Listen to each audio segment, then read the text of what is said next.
경찰, 쓰레기통에서 갓난아기를 구조하다. 실려년 후 더 이상 경찰이 아닌 그에게 걸려온 예상치 못한 전화 한 통. 감동 실화. 회색빛 미지의 세계에 오신 것을 환영합니다.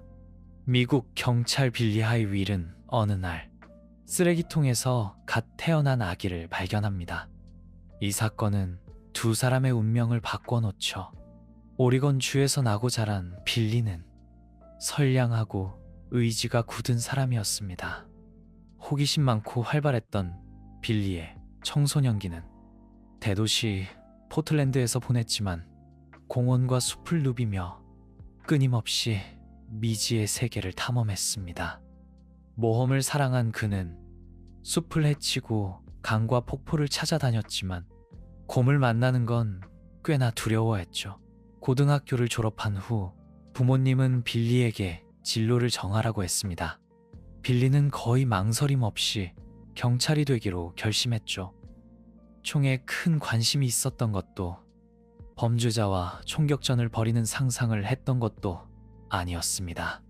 단지 지역사회와 사람들을 보호하고 누구도 다치는 것을 막고 싶었을 뿐입니다. 경찰이 되면 위험에 직면할 수 있다는 것을 알았지만 빌리는 자신의 이상을 포기하지 않았습니다. 사격 연습과 마약 식별, 수많은 법률 서적을 탐독하며 사람들과 올바르게 소통하는 법을 익혔습니다. 엄격한 경찰학교 훈련을 마친 젊은 빌리는 포틀랜드 거리에서 순찰을 시작했습니다. 매일같이 마약 판매 수사에 참여하고 가끔씩 범인을 추격하기도 했습니다. 그의 인생을 바꾼 그날도 처음엔 평범한 날과 다름없었습니다. 경찰서를 나와 순찰차를 몰고 포틀랜드의 거리를 천천히 돌며 아침의 분위기를 살폈습니다. 주택가에 들어섰을 때 갑자기 이상한 소리가 들렸습니다. 대부분의 주민들이 출근한 이 시간에 거리는 거의 텅 비어 있었죠. 경계 태세를 갖춘 빌리는 소리의 근원지를 찾아 나섰습니다. 점점 가까워질수록 소리는 더욱 커졌고 차에서 내린 빌리는 조심스럽게 주변을 살폈습니다. 무슨 일이 벌어졌는지 알 수 없었지만 직감적으로 무언가 잘못되었음을 느꼈습니다. 소리를 따라 도착한 곳은 마약 거래와 갱단 싸움으로 악명 높은 우범지역이었습니다. 불안감에 휩싸인 빌리는 손을 총에 얹은 채 걸어갔습니다. 제발 총을 뽑는 일이 없기를 바라면서 모퉁이를 돌자 빌리는 초조한 표정의 사람들을 발견했습니다. 그들은 빌리를 보자마자 달려와 앞다투어 상황을 설명했습니다. 눈물이 그렁그렁한 한 여성이 근처 쓰레기통을 가리켰습니다. 쓰레기통으로 다가간 빌리는 처음엔 마약이 있을 거라 생각했지만 익숙한 소리가 다시 들려왔습니다. 처음엔 고양이 울음소리인 줄 알았지만 곧 상황이 훨씬 심각하다는 것을 깨달았습니다. 쓰레기통 안에는 갓난아기가 버려져 있었습니다. 주변에는 쓰레기 봉투가 쌓여 있고 파리가 득실거렸습니다. 빌리는 충격에 휩싸였습니다. 이런 상황에서 아기를 발견할 줄은 상상도 못했죠. 주변 사람들이 왜 아기를 구하지 않았는지 이해할 수 없었습니다. 아기는 매우 약해 보였지만 아직 울고 있었습니다. 살아날 희망이 있다는 뜻이었죠. 빌리는 도저히 믿을 수 없었습니다. 누가 이렇게 잔인하게 작은 생명을 버릴 수 있을까요? 경찰 생활을 하면서 소아를 소방서나 입양기관에 맡기는 경우는 들어봤지만 쓰레기통에 버리는 경우는 처음이었습니다. 빌리는 심호흡을 하고 마음을 가다듬은 후 아기 위에 덮인 쓰레기를 조심스럽게 치우고 아이를 품에 안았습니다. 아기는 살아있었지만 호흡이 느렸습니다. 쓰레기에 눌려 숨이 막혔을 거라 생각한 빌리는 지체 없이 구급차를 불렀습니다. 그리고 아이를 품에 안고 따뜻하고 안전하게 지켜주었습니다. 몇 분 후 구급차가 도착했습니다. 의료진과 구급대원들이 있었지만 빌리는 무력한 아이를 혼자 둘 수 없었습니다. 품에 안은 아기는 이제 조금 진정된 듯 했습니다. 빌리는 마음속에서 우러나오는 대로 구급차에 함께 올라 아이를 병원까지 데려갔습니다. 가는 동안 그는 이미 아기와 정서적인 유대감을 형성하고 있음을 느꼈습니다. 그리고 아이에게 가브리엘이라는 이름을 지어주었습니다. 천사 같은 이름이었죠. 빌리는 독실한 종교인은 아니었지만 이 이름이 아이의 순수함과 온화함에 잘 어울린다고 생각했습니다. 병원에서 의사는 아기에게 여러 검사를 실시했습니다. 빌리는 가브리엘이 오랫동안 쓰레기통에 버려져 질병에 감염되었을까봐 걱정했습니다. 다행히 검사 결과 큰 문제는 없었고 등에 생긴 약간의 붉은 반점은 알레르기 반응인 것으로 밝혀졌습니다. 가브리엘이 병원에서 치료받는 동안 빌리는 매일 아이를 찾아갔습니다. 시간이 흐르면서 가브리엘은 점점 건강하고 튼튼하게 자랐습니다. 얼마 후 지역 사회복지사가 사건을 맡아 아이의 보호 조치를 결정했습니다. 곧 유진에 사는 젊은 부부가 메리와 제임스는 갓난아기 남자아이를 입양하기로 했다. 아기 가브리엘을 처음 본 순간 그들은 사랑에 빠졌다. 버려진 아기의 가슴 아픈 사연에 마음이 저려왔다. 입양 과정에서 부부는 빌리 하드 경관이 쓰레기통에서 가브리엘을 발견하고 이름도 지어주었다는 사실을 알게 됐다. 마음에 쏙 든 이름이라 그대로 부르기로 했다. 빌리는 기쁘면서도 감동했다. 가브리엘이 따뜻한 가정을 찾게 되어 행복했지만 매일 병원으로 달려가 아이를 볼 수 없다는 사실에 조금은 섭섭했다. 매일의 만남은 빌리와 가브리엘을 더욱 가깝게 만들었다. 빌리는 아이의 미래에 대한 책임감마저 느끼기 시작했다. 사랑과 관심으로 가득한 가정에서 가브리엘은 행복하게 자랐다. 메리와 제임스는 입양 사실을 숨기지 않았다. 버려졌다는 사실에 분노하거나 상처받지는 않았지만 가브리엘은 가끔씩 왜 자신이 대도시의 쓰레기통 옆에 버려졌는지 궁금해했다. 풀리지 않는 의문은 끊임없이 그를 괴롭혔다. 수많은 가능성을 떠올려 봤지만 답을 찾을 수 없었다. 메리와 제임스는 가브리엘의 질문에 대한 답이 없을지도 모른다는 것을 알았지만 아들의 마음을 달래줄 방법을 찾고 싶었다. 어느 날 부부는 포틀랜드 경찰서에 연락해 빌리의 소식을 물었다. 빌리는 이미 경찰을 그만두고 주립공원 관리 부서로 옮겨 산림 감시원이 되었다고 했다.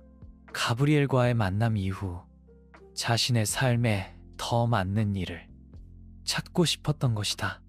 은퇴한 필립 경관은 빌리가 사회복지사 같았다며 농담을 하기도 했다. 이제 빌리는 도시의 범주에서 벗어나 자연 속 동물들과 함께하고 있었다. 하지만 빌리는 그 아이를 잊지 못했고 잘 지내고 있는지 늘 궁금해했다. 우드 부부의 끈질긴 노력 끝에 빌리의 연락처를 알아냈고 국립공원 근처 그의 오두막에서 만나기로 했다. 가브리엘은 설렘과 긴장으로 가득 차 있었습니다. 가슴이 벅차올랐다. 드디어 자신을 쓰레기통에서 구해준 사람을 만날 수 있게 된 것이다. 빌리가 왜 자신에게 그렇게 관심을 가져줬는지도 알고 싶었다. 재회의 날 빌리는 감격에 휩싸였다. 건강하고 밝은 가브리엘을 보니 예전에 연약한 갓난아기가 맞나 싶을 정도였다. 빌리는 아이가 없다고 했다. 가브리엘을 처음 안았을 때 난생 처음 부모의 책임감을 느꼈다고. 마치 자기 아이가 위험에 빠진 것을 본 아버지의 심정과 같았다고 말했다. 가브리엘은 감동하여 빌리를 껴안고 진심으로 감사를 전했다. 이야기를 나누던 중 가브리엘은 자신의 친부모를 찾아 용서하고 싶다는 소망을 털어놓았고 빌리에게 도움을 청했다. 빌리의 표정은 진지해졌다. 그는 가브리엘의 출생에 대해 조사하려고 노력했고 포틀랜드 근처 병원에 출산 기록까지 뒤졌다고 말했다. 하지만 필립 경찰서장은 빌리가 진짜 범죄에 집중해야 한다며 조사를 중단시켰다고 했다. 가브리엘은 실망했다. 친부모를 찾는 일이 희망 없어 보였다. 만남 이후 빌리는 친부모를 찾는 것이 가브리엘에게 얼마나 중요한지 깨달았다. 그는 일주일 휴가를 내고 10년 전 사건을 다시 조사하기로 했다. 쉽지 않겠지만 아예 단서가 없는 것은 아니었다. 당시 남겨둔 기록이 있었다. 빌리는 포틀랜드의 병원마다 전화를 걸어 가브리엘 출생 당시의 기록을 열람할 수 있는지 물었다. 모든 병원이 기록을 보관하고 있지는 않았지만 빌리는 어떤 가능성도 놓치지 않기로 했다. 다행히 기록은 자세했고 환자들의 배경 정보도 포함되어 있었다. 빌리는 출산 당시 남편이나 동반자가 있었던 여성 기록을 제외할 수 있었다. 이틀 동안 기록을 검토하고 하루 종일 전화를 돌린 끝에 목요일 밤 저시 가브리엘 발견 2달 전쯤 아이를 낳은 릴리안이라는 여성을 찾았다. 지금까지 찾은 단서 중 진실에 가장 가까워 보였다. 빌리는 메리와 제임스에게 전화를 걸어 릴리안이 코티지 그로브 근처 숲에 살고 있을 가능성이 높다고 알렸다. 전화번호 기록이 없어 직접 찾아가야 했다. 메리와 제임스는 충격을 받았다. 코티지 그로브는 그들의 집에서 불과 몇 킬로미터 떨어진 곳이었다. 사실이라면 가브리엘은 친어머니 곁에서 살았으면서도 그 사실을 전혀 몰랐던 것이다. 다음 날 빌리는 자신의 픽업 트럭에 가브리엘을 태웠다. 진흙탕길을 지나 개울을 건너 벌목꾼들이 사는 초라한 마을에 도착했다. 마을 사람들에게 물어물어 릴리안의 집을 찾았다. 문을 두드리자 스시대쯤으로 보이는 여자가 나타났다. 그는 손에 담배를 끼고 경계하는 눈빛으로 방문객들을 훑어보았다. 빌리는 자신을 산림 감시원이자 전직 포틀랜드 경찰이라고 소개하며 10년 전 포틀랜드에 살았었는지 물었다. 릴리안은 그렇다고 답하며 그 도시와 그곳에서의 모든 기억을 지우고 싶다고 말했다. 빌리는 무슨 일이 있었는지 자세히 이야기해 줄 수 있는지 물었다. 릴리안은 과거의 자신이 끔찍한 사람이었다고 고백했다. 지금은 혼자 남은 가난한 과부라며 어쩌면 이 모든 게 자신이 받아야 할 벌일지도 모른다고 자책했다. 내 죗값을 치하고 있어요. 신은 내가 죽기 전에 이미 벌을 내렸죠. 릴리안은 18살에 제레미 리켈이라는 남자와 결혼했다고 했다. 제레미는 벌모기를 시작하면서 폭력적이고 냉혹하게 변했다. 릴리안의 임신 소식에도 기뻐하기는커녕 아이가 자신의 아이가 아닐 거라며 의심하기 시작했다. 임신 기간 내내 릴리안은 폭력과 위협 속에서 지옥 같은 시간을 보냈다. 제레미는 끊임없이 낙태를 강요하며 절대 남의 아이는 키우지 않겠다고 했다. 릴리안은 아이가 태어나면 제레미가 마음을 바꿀 거라 믿었다. 하지만 아이가 태어나도 제레미는 자신의 성을 따르는 것조차 허락하지 않았다. 점점 더 편집증적으로 변해가던 제레미는 어느 날 밤 릴리안이 잠든 사이 아이를 몰래 데려갔다. 릴리안은 패닉에 빠졌다. 경찰에 신고하려던 순간 제레미에게 협박을 당했다.